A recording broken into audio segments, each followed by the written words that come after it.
Right సత్యం గారు, అంటే ముఖ్యంగా హర్యానాలో జేజేపీ పార్టీ గత ఎన్నికల్లో 2019 ఎన్నికల్లో చాలా కీ రోల్గా ఉంది.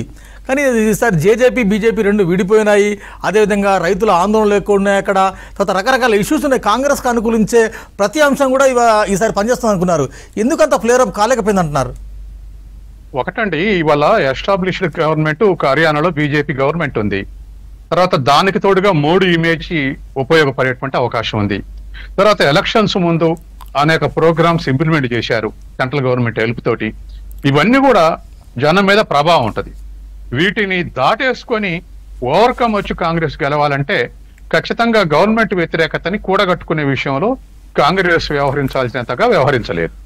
ఎందుకంటే వాళ్ళ ఈ ఫలితాలు అంటే ఎగ్జిట్ ఫలితాలు చూసి మనమే గెలవబోతున్నాం కాబట్టి వాళ్ళు కూడా ప్రైవేట్ గా సర్వేలు చేయించుకుంటారు. కాబట్టి మనం అబ్సల్యూట్ గెలవబోతున్నాం.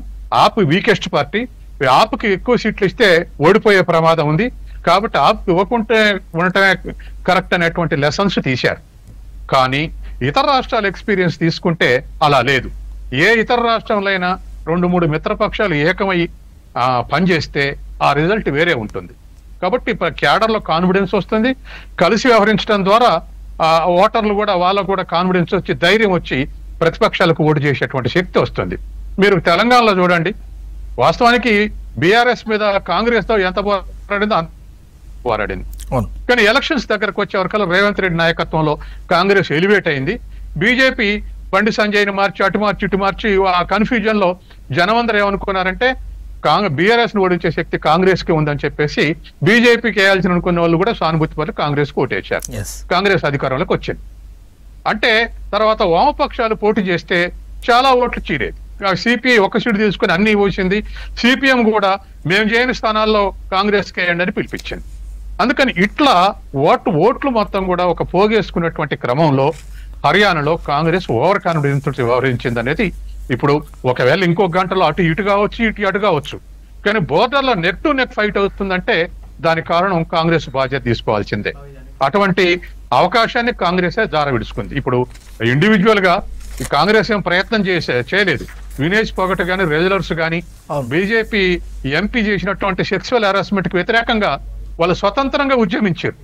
మరి అటువంటి అవకాశం హర్యానాలో ఉపయోగపడే అవకాశం ఉంది. కానీ రాజకీయ పొత్తులు లేకపోతే వ్యక్తుల యొక్క పలుకుబడి మెటీరియలైజ్ అది కాదు. అట్లే రైతు ఉద్యమం ఉంది. రైతులంతా వ్యతిరేకత ఉంటున్నారు. మళ్ళీ ఆ సానుభూతి పరులంతా ఓటు చేయాలంటే ఖచ్చితంగా ఇక్కడ మెటీరియలైజ్ కావాల్సినటువంటి పొలిటికల్ నెట్వర్క్ అవసరం. కాబట్టి political network, alternative network create చేస్తే దానికి న్యూట్రల్స్ కానీ మేధావులు కానీ ఇతరులు కానీ సపోర్ట్ చేసేటువంటిది ఉపయోగపడుతుంది. నెట్వర్క్ లేకపోతే ఈ అసంతృప్తి అంతా ఎవాపరేట్ అయ్యే అవకాశం ఉంది. అందుకని ఇవాళ ఉన్నటువంటి పరిస్థితుల్లో ఖచ్చితంగా నెక్ టు నెక్ ఫైట్ చేస్తుందంటే అది కాంగ్రెస్ యొక్క లోపమే. రెండవది జైలు నుంచి వచ్చినటువంటి ఆపు ఢిల్లీలో డిస్కరేజింగ్ సిచ్యువేషన్లు ఉంది కాబట్టి ఇక్కడ కూడా హర్యానాలో కూడా పెద్ద ఆప్ ప్రభావం ఉండకపోవచ్చు అనేది అనుకున్నారు. కానీ అది గుడ్డి అంచనా. ఎందుకంటే అవతల ఢిల్లీలో ఆప్ ప్రభుత్వం ఉంది, హర్యానా నుంచి విడిపోయిన పంజాబ్ లో కూడా ఆప్ ప్రభుత్వం ఉంది. 2 ఆపు ప్రభుత్వాలు బోర్డర్ లైన్లు ఉంటే వాళ్ళకు ఇవ్వాల్సిన పనే లేదన్నటువంటి స్థితిలో కాంగ్రెస్ వ్యవహరించింది. కాబట్టి ఒక 10 ఇప్పుడు 4 సీట్లకు ఒప్పుకుంటామన్నారు ఆపు, 4 సీట్లు ఇస్తామన్నారు ఆప్కు, వాళ్ళు ఒక 10 అడిగారు. ఇవాళ 10 వస్తే రాష్ట్ర ప్రభుత్వ అధికారం వచ్చేది, దేశవ్యాప్తంగా ఆ ప్రభావం ఉండేది. ఆ అవకాశాన్ని కాంగ్రెస్ పోగొట్టుకుంది ఒక జాతీయ పార్టీగా. హర్యానాలో కాంగ్రెస్ ఓడిపోతే హర్యానాకే నష్టం కాదు, దేశవ్యాప్తంగా కాంగ్రెస్ కు నష్టం. తర్వాత దేశవ్యాప్తంగా ఇతర ఆల్టర్నేటివ్ కూడా ఇవాళ ఇందిరాగాంధీ ఎట్లయితే వ్యవహరించిందో 77లో, ఇప్పుడు బీజేపీ జమిలీ ఎన్నికలు అంటుంది. అధ్యక్ష తరహా ఎన్నికలకు దారి తీయవచ్చు రేపు.